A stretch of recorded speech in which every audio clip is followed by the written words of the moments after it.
మొన్నటి నుంచి గత 2, 3 రోజుల నుంచి వైఎస్ షర్మిల అంటే మొన్న తీవ్రమైన వ్యాఖ్యలు చేశారు. ఆవిడ ఏం మాట్లాడుతున్నారంటే, కుటుంబం చీలిపోవటానికి కారణం జగన్మోహన్ రెడ్డి అని మాట్లాడుతున్నారు. ఈ సంగతి మా అమ్మకి తెలుసు, పైనున్న దేవుడికి తెలుసు అన్న విధంగా మాట్లాడుతున్నారు. అంటే డైరెక్ట్‌గా జగన్మోహన్ రెడ్డిని టార్గెట్ చేస్తున్నారు. ప్రత్యేక హోదా అన్నారు, పోలవరం అన్నారు, రోడ్ల గురించి మాట్లాడారు. మొత్తం ఇప్పుడు ఫ్యామిలీలో జరిగిన విషయాలను కూడా మొత్తం తీసుకొచ్చి అంటే దానికి ప్రతిగా వాళ్ళు రియాక్ట్ అయిన దాన్ని బట్టి సజ్జల అవ్వచ్చు, లేకపోతే మిగతా వాళ్ళు వైసీపీ నాయకుల మీద సుబ్బారెడ్డి గారు, వైవి సుబ్బారెడ్డి గారు వీళ్ళు మాట్లాడిన దాన్ని బేస్ చేసుకొని ఆవిడకి ఇంకా ముందుకెళ్ళి మాట్లాడుతున్నారు. అంటే ఫ్యూచర్‌లో ఇంకా బాబాయి హత్య గురించో లేకపోతే దాని గురించి ఏదైనా మాట్లాడుతుంది కూడా దాన్ని ముందుకంటే దాని మీద ఇప్పుడు కూడా కాంట్రవర్సీ నడుస్తుంది. వైఎస్ అవినాష్ రెడ్డికి సంబంధించో లేదా దస్తగిరి రిలీజ్ అయ్యాడు. వాళ్ళ భార్య కూడా మాట్లాడుతుంది. ఇయన్నీ అంశాల మీద వీటి గురించి మీరేమి విశ్లేషిస్తారండి? అంటే ఇప్పుడు ఇక్కడ 2 అంశాలు పరిగణలోకి తీసుకోవాలండి. షర్మిల గారి విషయమే తీసుకుందాం మనం. షర్మిల గారు తెలంగాణలో పార్టీ ఎందుకు పెట్టారు? ఆంధ్రాలో పార్టీ ఎందుకు పెట్టలేదు? ఓకే. అన్న వల్ల అన్యాయం జరిగిపోతే ఒక అంశం. ఓకే.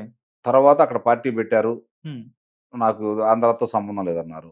ఆంధ్రాకే కదా సంబంధం, అన్నగారినే కదా ముఖ్యమంత్రిని చేసుకోవాలని తిరిగింది ఆమె. అవును. అంటే జగన్మోహన్ రెడ్డి గారు ముఖ్యమంత్రి అయిన దాంట్లో జగన్మోహన్ రెడ్డి గారు కనుక తప్పులు చేశారు కాబట్టి ఆ తప్పులో భాగస్వామి కూడా ఆమె కదా. అవును, ఎంతో కొంత భాగస్వామే కదా. నిస్సందేహంగా ఓటేమని చెప్పింది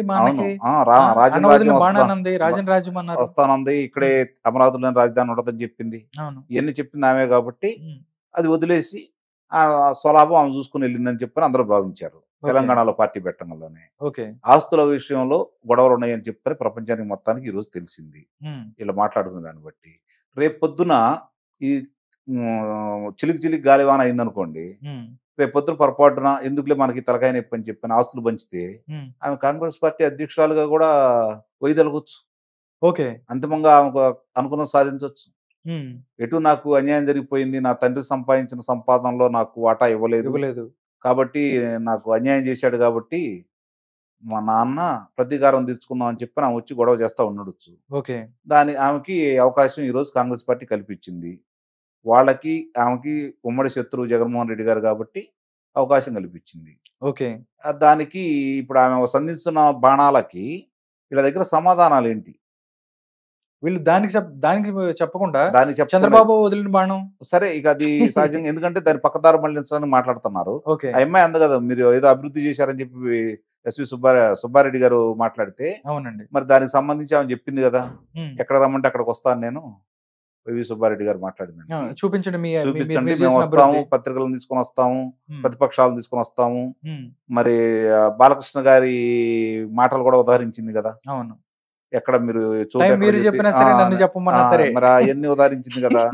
కాబట్టి ఇవన్నీ చూసుకుంటా ఉంటే దానికి సమాధానాలు లేవు కదా వీళ్ళ దగ్గర. అవునండి. ఇప్పుడు రెండోది ఏంటంటే నిజంగా అన్యాయం జరిగిందని చెప్పి ప్రజలందరూ అనుకుంటున్నారు, వాస్తవాలు కూడా తెలుసు జనానికి. కాబట్టి దానికి సమాధానాలు వీళ్ళ దగ్గర లేవు. కాబట్టి ఆ అమ్మాయి రోజు రోజుకి ఈయన మీద పొదిరెక్కిన బాణాలు వదులుతానే ఉంటది. వాటిని ఏదో ఒక విధంగా ఇప్పుడు వాళ్ళ చేతిలో అన్ని ప్రసార మాధ్యమాలు ఉన్నాయి, ప్రభుత్వం ఉంది, అధికారులు ఉన్నారు కాబట్టి దాన్ని తిప్పికొట్టడానికి ప్రయత్నం చేస్తూ ఉంటారు. అంతిమంగా ఎన్నికలు సమీపిస్తున్న సమయంలో దాన్ని తీర్పు ఇవ్వాల్సింది ప్రజలే కదా. ఇప్పుడు రెండోది ఏంటంటే కాంగ్రెస్ పార్టీ అభిమానులే కదా వైఎస్ఆర్సీపీ పార్టీలో ఉంది.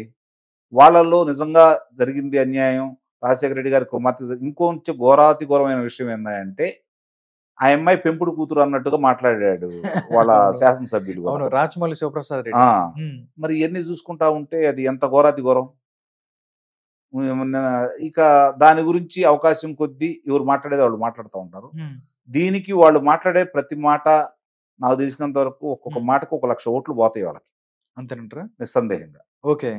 ఎందుకంటే రాజశేఖర రెడ్డి గారి అభిమానులు, కాంగ్రెస్ పార్టీ అభిమానులు ఇద్దరు ఒకటే కదా.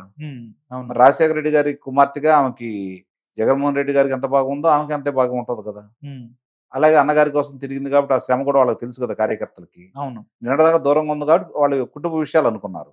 ఇప్పుడు రాజకీయంగా ప్రత్యర్థి అయింది కాబట్టి ఆమె మాట్లాడే ప్రతి మాటకి సమాధానం చెప్పాల్సిన అవసరం వెళ్ళుకుంటది. ఇప్పుడు దాకా ప్రతిపక్షాలు చెప్పినవన్నీ నిజమని చెప్పిన ఆమె చెబుతుంది.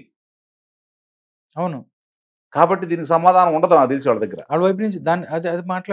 దానికి సమాధానం లేదు కానీ పెద్దాడి చేస్తున్నారు. వాళ్ళకి తెలిసినది ఒకటే కదా.